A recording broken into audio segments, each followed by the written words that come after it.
Un 1er mai entaché par les violences. À Paris, la tension est au plus haut. Lancers de projectiles, jets de pierre, nuages de fumée et gaz lacrymogène, les affrontements entre manifestants et forces de l'ordre font rage. Selon la police, ils étaient 40 000 à Paris et 2 fois plus selon les syndicats. Dans toute la France, ce sont plus de 150 000 à battre le pavé en ce 1er mai. Citoyens, syndicalistes, écologistes et gilets jaunes, tous ont voulu faire entendre leur voix. Manifester pour le RIC, entre autres, nos droits, pouvoir d'achat, tout ce qui suit, quoi. Mieux vivre dignement et travailler. Je suis venu là parce que je suis solidaire de gens qui ont été blessés. Moi-même, je suis amblyopes, je ne vois que d'un œil. Et je viens ici avec un peu la peur au ventre. Mais il faut quand même savoir que les grenades assourdissantes détruisent les cordes scellées dans l'oreille interne, ça rend sourd.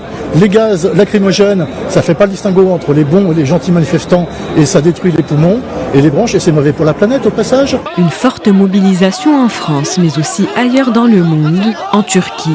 Cette journée a aussi été marquée par des heurts entre police et manifestants.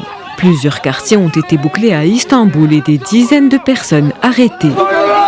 Au Pakistan, ils étaient des centaines à se rassembler dans les rues d'Islamabad et dans une ambiance moins tendue. Ce 1er mai était l'occasion pour l'Association des travailleurs au Pakistan d'essayer de sensibiliser le public sur les droits des travailleurs, notamment à travers l'organisation de séminaires, de programmes télé et des rassemblements dans la capitale.